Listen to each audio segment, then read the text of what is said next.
សូមជម្រាបសួរដល់សាធារណជននិងអ្នកសារព័ត៌មានទាំងអស់ជាទីរាប់អាននៅព្រឹកនេះនាងខ្ញុំសូមធ្វើបច្ចុប្បន្នភាពអំពីសភាពការនៃការឈ្លានពានរបស់យោធាថៃ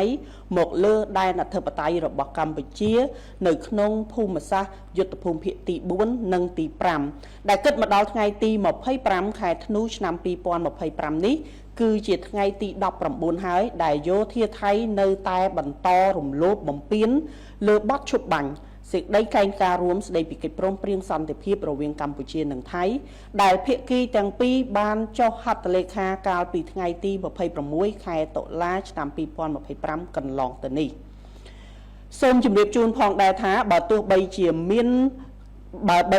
កិច្ចប្រជុំក្រុមលេខាធិការដ្ឋានគណៈកម្មាធិការព្រំដែនទូតកម្ពុជានិងថៃ GBC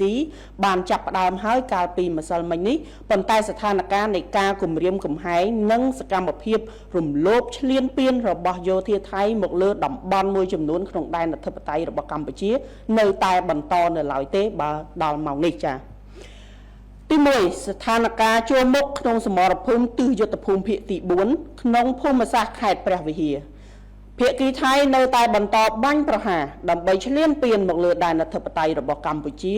គិតចាប់តាំងពីម៉ោង 17:15 នាទីល្ងាចថ្ងៃទី24ខែធ្នូឆ្នាំ2025រហូតដល់វេលាម៉ោង 8:00 នាទីព្រឹកថ្ងៃទី25ខែធ្នូនេះនៅថ្ងៃទី24ខែធ្នូវេលាម៉ោង 17:15 នាទីយោធាថៃបានប្រើប្រាស់រថក្រោះនិងកម្លាំងថ្មើរជើងព្យាយាមរុលចូលក្នុងភូមិសាស្ត្រវិលន្ទ្រីចំការចេក5មករានិងសម្បុកឃ្មុំរហូតដល់វេលាម៉ោង 23:00 នាទីយោធាថៃបានបន្តប្រើប្រាស់រថក្រោះបាញ់ចំនួន20គ្រាប់ចូលក្នុងភូមិសាស្ត្រប្រាសាទព្រះវិហារចូលមកដល់ថ្ងៃទី25ខែធ្នូឆ្នាំ2025ចាប់តាំងពីព្រឹកព្រលឹមនៅវេលាម៉ោង 6:15 នាទីដល់ម៉ោង 7:00 នាទីព្រឹកយោធាថៃបានចាប់ផ្ដើមប្រើប្រាស់កាំភ្លើងធំបាញ់យ៉ាងសន្ធាប់ខ្លាំងនិងបានបាញ់កាំភ្លើងបំពាក់លើរថក្រោះដើម្បីបាញ់បំបុកបន្ថែមទៀតព្រមទាំងប្រើប្រាស់ drone អត្តឃាតនៅក្នុងភូមិសាស្ត្រខេត្តប្រាសាទព្រះវិហារសូមជម្រាបជូនថាស្ថានភាពជួរមុខនៅទីតាំងមួយចំនួនមានសភាពស្ងប់ស្ងាត់ខណៈទីតាំងមួយចំនួនយោធាថៃនៅបន្តធ្វើសកម្មភាពវាយប្រហារមកលើដែនអធិបតេយ្យកម្ពុជានៅឡើយទេកងកម្លាំងរបស់យើងកំពុងប្រយុទ្ធតស៊ូយ៉ាងស្វិតស្វាញឆ្លើយតបជាមួយនឹងសត្រូវឈ្លានពាននិងបន្តតាមដានយ៉ាងយកចិត្តទុកដាក់និងប្រុងប្រយ័ត្នខ្ពស់ជានិច្ចក្នុងការបំពេញតួនាទីការពារអធិបតេយ្យកម្ពុជាទី2ស្ថានភាពជួរមុខក្នុងសមរភូមិទិសយុទ្ធភូមិភាគទី5ក្នុងភូមិសាស្ត្រខេត្តបន្ទាយមានជ័យពោធិ៍សាត់និងខេត្តបាត់ដំបងភាគីថៃនៅបន្តបាញ់ប្រហារដើម្បីឈ្លានពានលើដែនអធិបតេយ្យរបស់កម្ពុជាគិតចាប់តាំងពីវេលាម៉ោង 17:00 នាទីល្ងាចថ្ងៃទី24ខែធ្នូឆ្នាំ2025រហូតដល់វេលាម៉ោង 8:00 នាទីព្រឹកថ្ងៃទី25នេះនៅថ្ងៃទី24ធ្នូនៅវេលាម៉ោង 17:14 នាទីយោធាថៃបានប្រើប្រាស់ drone ស៊ើបការហោះរំលោភចូលដែនអធិបតេយ្យរបស់កម្ពុជាក្នុងភូមិសាស្ត្រភូមិជោគជ័យចាប់ពីវេលាម៉ោង 17:40 នាទីល្ងាចថ្ងៃទី24រហូតដល់វេលាម៉ោង 6:13 នាទីថ្ងៃទី25យោធាថៃបានបន្តបាញ់ផ្លោងយ៉ាងខ្លាំងចូលក្នុងភូមិសាស្ត្រភូមិព្រៃច័ន្ទចាប់ពីវេលាម៉ោង 19:00 នាទីដល់វេលាម៉ោង 20:35 នាទីយោធាថៃបានបាញ់ផ្លោងគ្រាប់ភ្លើងបំភ្លឺចំនួន4គ្រាប់ចូលក្នុងភូមិសាស្ត្របឹងត្រកួនបន្ទាប់ពីបាញ់ភ្លើងរួចហើយយោធាថៃបានធ្វើសកម្មភាពបាញ់ផ្លោងបន្ថែមទៀតចានៅបន្ទាប់មកនៅវេលាម៉ោង 19:15 នាទីយោធាថៃបានបាញ់ផ្លោងចូលក្នុងភូមិសាស្ត្រភូមិជោគជ័យនៅវេលាម៉ោង 19:17 នាទីយោធាថៃបានបន្តប្រើប្រាស់ drone ស៊ើបការហោះរំលោភចូលក្នុងដែនអធិបតេយ្យរបស់កម្ពុជាក្នុងភូមិសាស្ត្រស្រុកសំឡូតចាប់ពីវេលាម៉ោង 20:22 នាទី រហូតដល់ម៉ោង21និង24នាទីបន្ទាប់ពីយោធាថៃបានប្រើប្រាស់ដ្រូនពំក្បាលគ្រាប់ទម្លាក់នៅលើភូមិសាស្ត្រអូភ្លុកដំរីចាប់ពីវេលាម៉ោង22:10នាទីថ្ងៃទី24ដល់វេលាម៉ោង5:35នាទីព្រឹកថ្ងៃទី25យោធាថៃបានបន្តបាញ់ផ្លោងចំនួន15គ្រាប់ចូលក្នុងភូមិសាស្ត្របឹងត្រកួនដើម្បីបំផ្លិចបំផ្លាញនិងកំទេចលំនៅឋានរបស់ប្រជាពលរដ្ឋស៊ីវិលកម្ពុជាចោលយ៉ាងកំរោលនិងអមនុស្សធម៌ព្រោះថាយោធាថៃបានកំណត់យកទីតាំងស៊ីវិលគឺជាគោលដៅនៃការបាញ់ប្រហារថ្ងៃទី25ខែធ្នូឆ្នាំ2025ចាប់តាំងពីវេលាព្រឹកម៉ោង5:35នាទីយោធាថៃបានបាញ់ផ្លោងចូលក្នុងភូមិសាស្ត្រស្វាយជ័យឃុំស្វាយជ័យខេត្តបន្ទាយមានជ័យចាក់នៅវេលាម៉ោង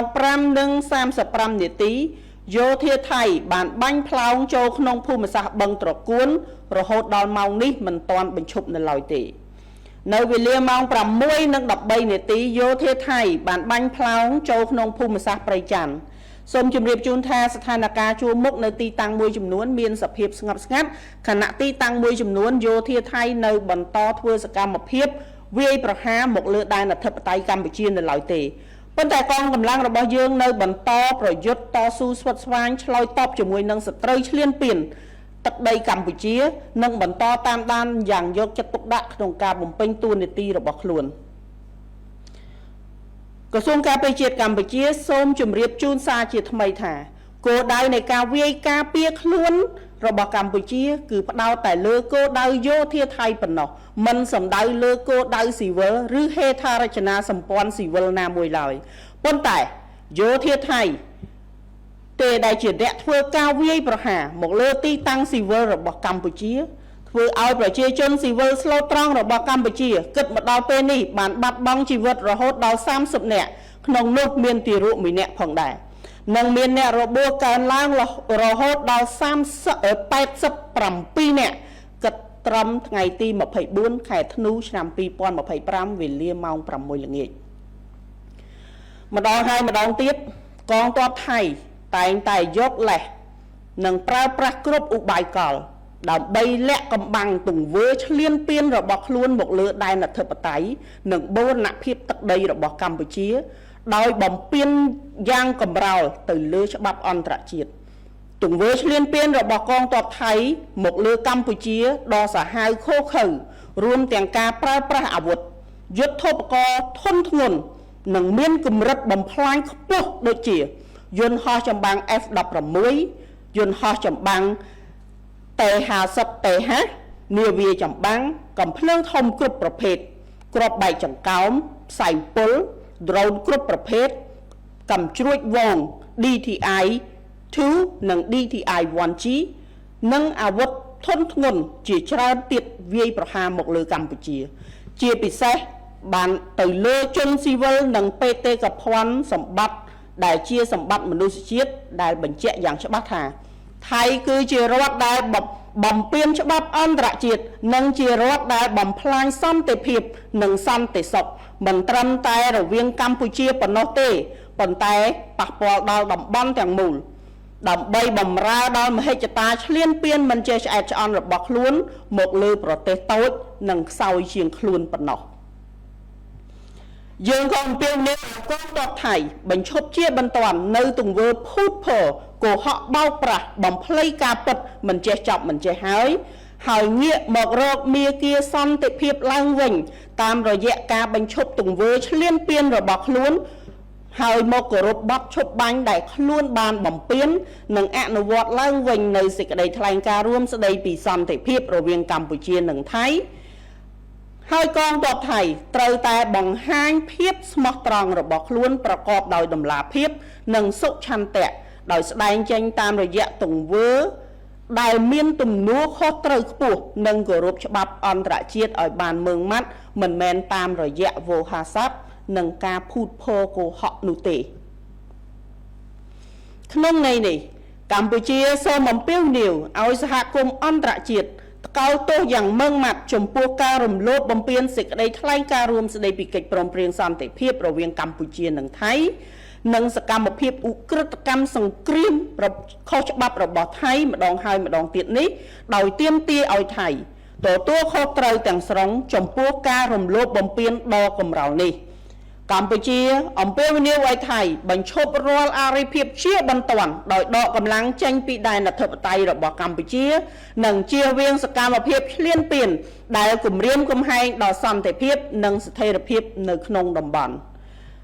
សាធារណជនជាទីគោរពសូមគូបញ្ជាក់ជូនផងដែរថាគិតមកដល់ម៉ោងនេះវីរៈកងទ័ពវីរៈនគរបាលរបស់កម្ពុជា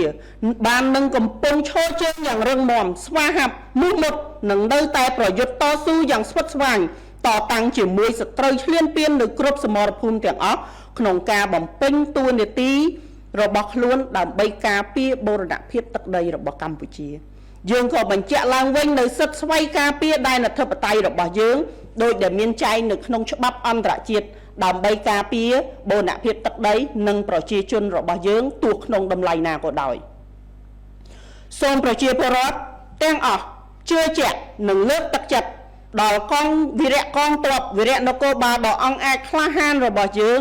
ដែលកំពុងប្រយុទ្ធតស៊ូយ៉ាងខ្លាំងក្លានៅគ្រប់សមរភូមិនិងក្រាញ់ននីលតតាំងជាមួយសត្រូវឈ្លានពានរាជរដ្ឋាភិបាលកងទ័ពនិងប្រជាជនកម្ពុជារួបរวมគ្នាជាធ្លុងមួយក្នុងការការពារទឹកដីសេចក្តីថ្លៃថ្នូរនិងអធិបតេយ្យភាពរបស់យើងដោយអង្គអាចក្លាហាននិងមិនងាករេទោះក្នុងកាលៈទេសៈណាក៏ដោយនេះខ្ញុំសូមជម្រាបជូនថាសម្រាប់ព័ត៌មានបន្ថែមអំពីសភាពការថ្មីៗនៅជួរមុខក្រសួងការពារជាតិនឹងមានការផ្សាយចេញនៅក្នុងប្រព័ន្ធផ្សព្វផ្សាយផ្លូវការរបស់ក្រសួងការពារជាតិកម្ពុជាGreetings to the general public and members of the press.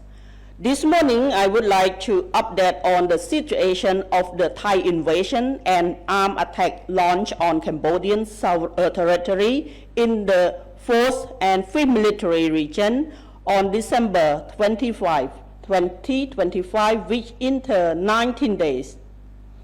The Thai side has continuously violated the ceasefire and the joint declaration signed by the Prime Minister of the Kingdom of Cambodia and the Kingdom of Thailand on October 26, 2025. Even though the GBC Secretariat meeting has been convened since yesterday, the threat and hostility of the Thai invading military against Cambodian sovereign territory still continue in some areas right at this moment. First, the frontline situation at the 4th Military Region in Preah Vihear province. The Thai military continue its attack to invade Cambodian sovereignty. From 5:15 p.m. on December 24, 2025, to 8 a.m. on December 25, 2025. On December 24, from 5:15 p.m., the Thai military began to deploy tanks and infantry force to infiltrate the area of Vientry, Chongkachek, Pramakra, and Sambok Mum. At 11 p.m., the Thai military deployed tanks to fire approximately 20 shells into the area of Preah Vihear Temple. On December 25, from 6:15 a.m. to 7 a.m., the Thai military fired intensely with artillery and tanks-mounted guns, along with kamikaze drones in the area of Preah Vihear Temple. The situation in some front lines is calm, while in other areas, the Thai military continue to carry out its attacks on Cambodian sovereign territory. However, our force continue to fight the aggressor fiercely and monitor the situation closely and remain highly vigilant. Second, the frontline situation at the 5th Military Region in Banteay Mean Chey, Posat, and Bat Dambong provinces. The Thai military continue its attacks to invade Cambodian sovereign territory from 5 p.m. on December 24 to 8 a.m. on December 25. On December 24, at 5:14 p.m., the Thai military deployed reconnaissance drones and violated Cambodian sovereignty in the area of Chokche village. From 5:40 p.m. on December 24 to 6:13 a.m. on December 25, the Thai military continued firing artillery shells into the area of Prachan village. From 7 p.m. to 8:35 p.m., the Thai military fired 4 rounds of flare guns over the area of Bang Trakun. At 7:15 p.m., the Thai military fired artillery shells into the area behind Chokche village. At 7:17 p.m., the Thai military deployed reconnaissance drones and violated Cambodian sovereignty in the area of Somlot Commune, Battambang province. From 8:22 p.m. to 9:24 p.m., the Thai military deployed bombing drones to bombard the area of Opluk Damrai. From 10:10 p.m. on December 24 to 5:35 a.m. on December 25, Thai military set the civilian area as a target of its attack by continuing to fire a total of 15 artillery shells into the area of Bang Trakun to forcibly destroy the Cambodian civilian houses there in the most ruthless and inhuman manner. On December 25, at 5:35 a.m., the Thai military fired artillery shells into the area of Prajek Commune, Swajek Commune, Banteay Mean Chey province. From 5:35 a.m. up to this moment, the Thai military continued fire artillery shells into the area of Bang Trakun. At 6:13 a.m., the Thai military fires artillery shells into the area of Prachan village. The situation in some front line is calm, while in other areas, the Thai military continues to carry out its attack on Cambodian sovereign territory. However, our force continue to fight the aggressor fiercely and monitor the situation closely and remain highly vigilant. The Ministry of National Defense of Cambodia wishes to reiterate that Cambodia's right to self-defense is solely targeted at the Thai military targets and has never targeted at civilian area. Conversely, the Thai side has deliberately attacked locations where Cambodian civilians reside, resulted in 30 deaths, including 1 infant, and injury to 87 innocent Cambodian civilians as of 6 p.m. December 24. Times and time again, the Thai military has utilized deceptive tactics to mask its violation of Cambodian sovereignty and territorial integrity in blatant defiance of established international legal frameworks.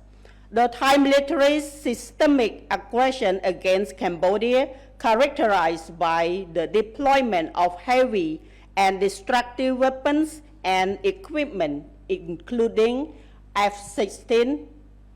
T-50TH fighter jets, naval warship, various types of heavy artillery, cluster bomb, toxic gas, all types of advanced drones, DTI-2, DTI-1G, multiple rocket launcher, as well as other heavy weaponry to attack Cambodia. Particularly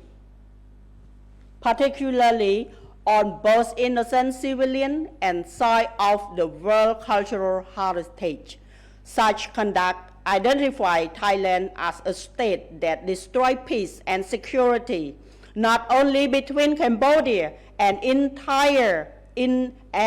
entire region, but also to serve its expansion, ambition, and aggression against smaller and weaker countries. We demand that the Thai military immediately cease its campaign of systemic misinformation and distortion. The path toward peace requires an immediate cessation of hostility, strict adherence to the ceasefire, and the full re-implementation of joint declaration on the peace agreement between Cambodia and Thailand. The Thai leadership must now demonstrate its sincerity, transparency, and commitment to international law through responsible action rather than hollow rhetoric and deception. In this sense, Cambodia called on the international community to strongly condemn Thailand's violation of the joint declaration and its repeated war crime and unlawful activities, as well as demand that Thailand must take full responsibility for such brazen violation. Cambodia urged Thailand immediately stop all hostile activity and withdraw its force from Cambodian territorial integrity, and avoid acts of incursion and aggression that threaten peace and stability in the region as a whole. For further update report regarding the frontline situation, please visit the official media channels of the Ministry of National Defense of Cambodia ចាសសូមអរគុណចំពោះការតាមដានស្ដាប់នៃការធ្វើបច្ចុប្បន្នភាពអំពីស្ថានភាពថ្មីតាមបន្ទាត់ព្រំដែនអំពីសកម្មភាពនៃការរំលោភបំពានរបស់យោធាថៃមកលើដែនអធិបតេយ្យរបស់កម្ពុជានៅថ្ងៃទី25ខែធ្នូឆ្នាំ2025នេះនឹងខ្ញុំនឹងជម្រាបជូនពីសភាពការថ្មីនៅពេលក្រោយសូមអរគុណនិងសូមជម្រាបលា